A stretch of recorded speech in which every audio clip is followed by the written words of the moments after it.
E aí, tudo bom? Já que porque aparentemente eu me odeio, hoje eu tô trazendo aqui pra vocês um vídeo sobre Centopeia Humana 2, um filme desgraçado feito pelo Tom Six. Já não basta a gente ter passado pelas nojeiras de Centopeia Humana 1, vamos agora pro 2, que é tudo pior. Mas antes da gente começar a nossa viagem pela mente perturbada do Tom Six, eu queria pedir por favor pra você deixar um like e compartilhar o vídeo com alguém que nunca viu o filme, tem medo de assistir, mas tem curiosidade de saber o que é que acontece nele. Beleza? Dê um like, compartilhou, valeu! E também queria pedir desculpas por possíveis barulhos de fundo de pássaros ou coisa do tipo, porque aparentemente tem um ninho do lado da minha casa, e se eu não for gravar agora, eu não vou conseguir gravar nunca, então peço perdão por isso. Bom, como eu comentei no vídeo anterior, é uma das coisas mais pútridas e horrorosas que um ser humano consegue produzir. É um filme que te faz ter raiva da humanidade, te faz pensar por que a humanidade ainda não foi extinta. Dá pra perceber que esse segundo filme de Centopeia Humana, ele é muito horroroso. Eu assisti esse segundo filme anos atrás, com a idade em que eu certamente não deveria ver esse tipo de conteúdo, mas eu não vi o filme completo, eu fui só pulando as partes pra ver o que é que de tão bizarro e perturbador que tinha nesse filme. Eu era um adolescente bestalhado e curioso. Dito isso, eu não lembro de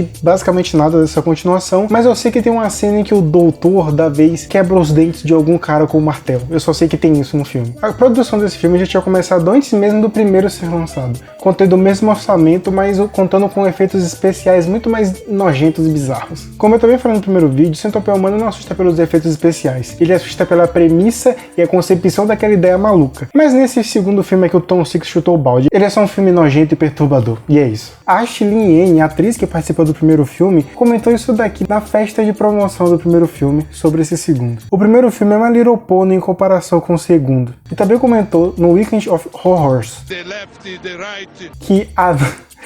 Eu não acredito nisso. Que a sequência de Centopeia Humana teria o sangue e merda que os telespectadores não viram no primeiro filme. Que nojo! Eu tô muito ansioso pra assistir isso.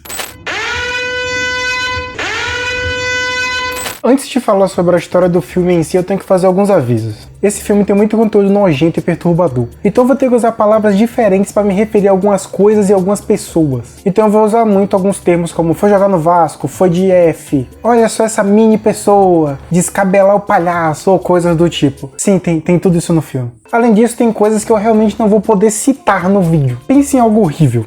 Pensou? Tem isso no filme. Então eu não vou poder ficar comentando detalhadamente sobre tudo. Mas relaxa que eu não vou deixar de comentar nada que vai ser realmente importante para a história do filme. Então não vai perder nada. Só mais alguma cena perturbadora ou oh meu Deus, que horrível que o filme tem. Tudo certo? Então vamos logo aí pra essa bosta. Centopeia Humana 2 começa com uma cena do primeiro filme? Pois é, em Centopeia Humana 2 o primeiro filme é só isso, um filme. E olha só, a mesma coisa acontece com a continuação de Ursinho Poo Sangue e Mel. Dois filmes conhecidos pela sua podridão fazendo a mesma coisa. Olha só que fofo. Um homem chamado Martin tá assistindo a obra de arte que é Centopeia Humana 1. Assistindo pra passar o tempo enquanto ele trabalha de segurança de estacionamento. De cara tu percebe a diferença entre o primeiro filme e esse segundo. Esse aqui é preto e branco. Não foi o Zack Snyder que começou com essa ideia de fazer um filme preto e branco pra ele parecer mais adulto e sério.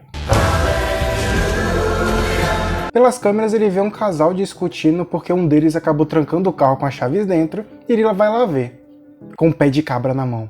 Lá o cara fala que ele não quer que o Martin se aproxime do carro com um pé de cabra, porque ele não quer que quebre um carro que é do pai dele. Aí depois ele começa a tratar o Martin do pior jeito possível, porque aparentemente o Martin estava olhando para a namorada dele. Mas mesmo que o Martin estivesse olhando, a reação do cara foi muito fora de tom. Mas bom, algo super comum desses filmes feitos para chocar são personagens caricatos. O cara tratou o Martin como se ele fosse um pedaço de lixo orgânico assim do nada e sem cerimônias. Não só tratou mal, ele xinga, ele ofende, ele usa todos os tipos de palavras mais absurdas que você pensar. Ele até chega a tentar amedrontar o Martin falando que ele é só um anão que deve transar com a própria mãe. Eu não sei. São personagens estúpidos. O Martin então atira no pé do cara, não sei de onde ele tirou aquela arma, atira 2 vezes na perna da moça e depois apaga os dois com o pé de cabra. Isso tudo acontece nos primeiros 5 minutos de filme. Nos primeiros 5 minutos de filme você tem atuação ruim, diálogos ofensivos e violência. Realmente, esse aqui é um Centopeia Humana. Ele então vai pegar sua van, coloca os dois na parte de trás do carro, presos com fita adesiva, e aí você percebe que já tem outra pessoa lá dentro. Então não é de agora que o Martin já tá coletando essas pessoas. O Martin é interpretado pelo ator Lawrence R. Harvey, e é um personagem bem esquisito. Ele tem a cara de que tá no mundo da lua o tempo todo, tem algum tipo de deficiência intelectual, os olhos dele te deixam desconfortável se você ficar encarando por muito tempo. E ele não fala durante o filme inteiro. Um esquisito é assustador, um esquisito que não fala é mais assustador ainda. A atuação do Lawrence R. Harvey é perfeita. Ele é estranho, desengonçado e muito imprevisível. Se tem algo que dá pra você elogiar nesse filme é essa atuação. O jeito que o Martin age depois de ter atacado um casal e desacordado eles dois é bizarro, porque ele age como se fosse mais um dia, mais uma terça-feira. Depois disso tudo, então ele volta pra guarita dele e vai assistir Centopeia Humana 1. De novo, o cara é o maior fã de Centopeia Humana 1 do planeta. Essa é a diferença de um fã para um fanboy. Depois do expediente, então, o Martin pega sua van e vai até um galpão. Galpão esse que ele quer comprar de um velho. Então ele vai junto com o velho lá até esse lugar. Uma olhada aqui, o Martin fazendo cara de criança felizinha porque encontrou o lugar que ele queria dali. O velho tá desfalecido no chão. Desse jeito, de um corte pro outro, o velho foi jogar no Vasco. Nesse momento eu achei que eu tava assistindo uma versão cortada ou algo assim, mas não, é só estranho desse jeito mesmo. A morte do velho deixa o Martin muito triste, porque se você não percebeu até agora, o Martinho quer usar aquele velho e as pessoas da van para fazer a sua própria centopeia humana. Ele quer copiar a criação do seu filme preferido. Depois de deixar as pessoas no galpão e ir até a casa dele dormir, nós somos apresentados a dois novos personagens. A mãe do Martin, que o acorda dizendo que o Dr. Sebring, ou Sebring, não sei como é que fala, o está esperando.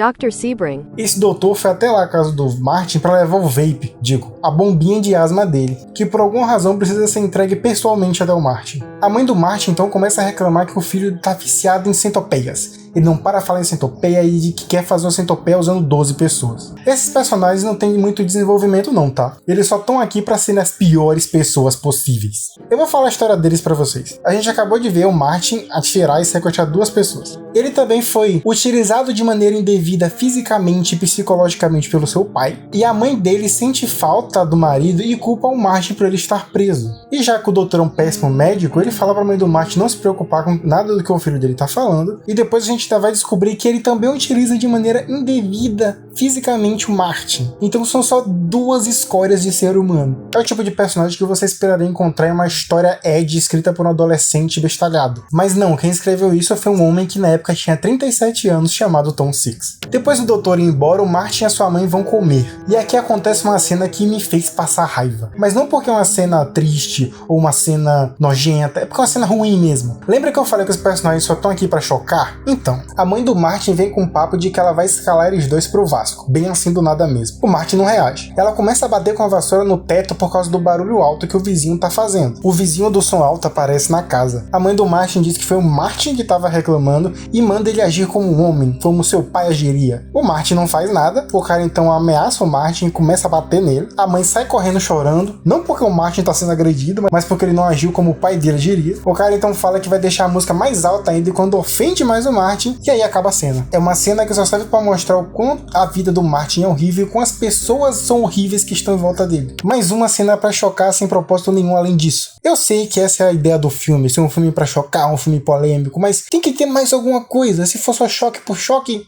não tem propósito. No trabalho, o Martin vê pelas câmeras de segurança uma mulher grávida passando com a mini pessoinha no colo, acompanhada de um homem. Ele então se esconde, espera o carro andar, dá um tiro com a precisão de um sniper atingindo o homem e aparentemente a mulher também. Ele os desacorda e os coloca na van. Ah, e o que aconteceu com a mini pessoa? Nada não, o Martin deixou ele no carro mesmo, relaxa. Depois disso ele volta para assistir o seu filme favorito, Centopeia Humana 1, enquanto usa uma lixa para descabelar o palhaço. O cara está usando uma lixa. E o filme faz questão de mostrar absolutamente tudo. Você tem que ver o Martin descabelando o palhaço com uma lixa. Eu odeio esse filme. A partir daqui vai ficar muito difícil de mostrar cenas do filme, porque o filme começa a ficar completamente vida louca e porque todas as pessoas que o Martin sequestrou estão peladonas. Ele cortou e tirou roupa de geral. Eu não sei como é que eu vou fazer pra editar isso daqui, mas tudo bem. Apesar de todas essas pessoas, o Martin ainda não tá satisfeito. Ele quer uma pessoa em específico pra centopeia dele. A atriz Ashley Yenny, a Jane do primeiro filme. E já que aparentemente os atores de Centopeia Humana não são muito requisitados, ele conseguiu marcar um encontro. Depois do Martin voltar pra casa e a mãe dele tentar fazer ele jogar no Vasco à força, encontra o livro dele de amores ao primeiro filme e rasga ele todo, deixando o Martin revoltado. E aí que temos a mudança no Martin. Ele coloca um jaleco para imitar um doutor do primeiro filme, enfia a cara da véia num aquário com centopeias que ele tem e depois detona a cabeça da véia com pé de cabra. Depois disso tudo, ele pega o corpo dela, leva até onde eles comem, bate com a vassoura no teto, porque claro, o vizinho tá com som alto de novo. O vizinho aparece na casa, então o Martin atira na perna dele, apaga ele com pé de cabra e o prende com fita isolante. Então ele vai lá, pega uma malinha e coloca todo todas as coisas que ele vai utilizar para fazer sua centopeia. Todos os itens que você espera de uma cirurgia esquisita como essa. Tem martelo, faca, serrote, pote de comida de cachorro, só os utensílios mais importantes. O Martin, então, como bom CLT, volta ao trabalho dele e fica assistindo seu filminho. Olha ele aí, todo felizinho com o filme. Tá tão feliz que se cagou. Depois da cagada, algo chama a atenção dele nas câmeras. Na verdade, o som da câmera chama a atenção dele. A câmera com o melhor microfone do mundo. Tem um casal fazendo safadezas em um carro. E pra sorte do Martin, não é um casal, mas sim um trisal. Tem um taxista, uma GP e o doutor. Lembra do doutor que foi até a casa do Martin? Ele tá aqui. De todos os lugares do mundo, o Dr. Sebring, não sei falar o nome dele ainda, Dr. Sebring, foi fazer safadezas justo onde o Martin trabalha. O Martin então vai até lá, fica encarando o taxista, e o taxista ofende o Martin, que novidade. Então o Martin então atira e desmaia o taxista, atira na GP que tava tentando fugir, e quando o Dr. Sebring aparece e vê que é o Martin, ele tenta dar uma ludibriada, usando o trauma do pai dele, só que o Martin já tá vida louca, então ele atira no peru do doutor e depois o finaliza. Ah, depois ele encontra a GP e coloca ela na van também, coitada. Depois ele recebe uma ligação da agente da atriz Ashley Yenny, que vai encontrar com o Martin no dia seguinte. Desse jeito, sem nenhum tipo de confirmação ou segurança. Ela só vai sair da casa dela, pegar um avião e encontrar um cara que ela nunca viu antes. E sabe o que foi que o Martin disse para conseguir essa audição com ela? De que tinha uma proposta de um possível filme do Quentin Tarantino. E ela só foi. Ela nem se perguntou, ela só foi. O Martin então busca ela no aeroporto e mais uma vez o filme vem com um diálogo vergonha alheia. É passar um diálogo engraçadinho sobre o primeiro filme, que os atores tomavam banho sempre antes de gravar, porque bom, tu tinha que ficar com a cara na bunda de outra pessoa e tudo mais, só que é só ruim. É só ruim. A lerdona Tagarela então acompanha o Martin até o galpão sujo, porque bom, ela acha que aquele lugar seria um ótimo lugar para ter uma audição do Quentin Tarantino. O Martin então apaga ela e com isso finalmente ele tem todas as pessoas que ele quer para sua centopeia. Então depois de 50 minutos de filme, o Martin finalmente vai começar a preparar sua grande criação. Ele vai fazer os mesmos procedimentos que o Dr. Hater fez no primeiro, só que nesse caso ele não é um médico, então é tudo mais nojento e bizarro. Não tem anestesia, não tem equipamento médico, só tem força, foco e fé do Martin. Então ele vai lá, quebra o dente do pessoal com o martelo, corta os tendões sem anestesia, conecta a cara do pessoal na bunda do outro pessoal com fita crepe e grampo e não sei mais o que. Todo mundo usa uma gambiarra vez ou outra, né? Então o Martin usa o que ele tem. Então depois de muito grampo e muita fita, o Martin finalmente conseguiu. Ele fez a sua centopeia. Ele fica todo felizinho que até dança e chora. É um fofo, né? A centopeia anda um pouco assim no primeiro filme, mas chega agora de se alimentar. A Ashley Yenny ficou com a parte da frente da centopeia, e é ela que vai comer. O Martin coloca alguns feijões em lata num pote de comida de cachorro, mas ela acaba jogando pra longe. Ele então se estressa, pega um cano, enfia na garganta dela e joga o feijão lá. O Martin então, cansado de esperar, pegou uma seringa e foi aplicando laxante em cada um dos membros da centopeia. E se você ficou incomodado com o japonês cagão do primeiro filme, isso aqui vai te fazer ter um treco. Dessa vez não fica subentendido não, tá? O filme mostra tudo e de vários ângulos, meu amigo. É uma cena tão nojenta que até o Martin fica incomodado e chama o Raul. Mas quando você acha que o filme não pode piorar, piora. O nojo do Martin vira tesão, ele começa a usufruir de maneira forçada da última pessoa que tá na centopeia, da última mulher que tá na centopeia. Lembra que eu falei que tinha uma personagem que estava grávida? Ela foi poupada pelo Martin. Correção, o Martin achou que ela tinha desfalecido e largou ela num canto lá. Então ela sai correndo dali, entra num carro e foge. Enquanto isso, uma das partes da centopeia acaba se soltando, o Martin vê, fica pistola e começa a finalizar geral. E quando resta apenas a Ashley Yenny, ela dá uns tapas na bola do Martin, enfia um funil no frebes dele e joga uma centopeia lá dentro. Então o Martin, mesmo cambaleando e com a centopeia no furico, finaliza a Ashley Yenny e aparentemente sai daquele galpão. E quando você acha que acabou, os créditos começam a aparecer, mas não os créditos do segundo filme, e sim os créditos do primeiro filme, e a gente vê o Martin assistindo. E aí, foi tudo imaginação da cabeça perturbada do Martin, ou ele realmente fez aquilo tudo? Eu quero que o Martin que se foda.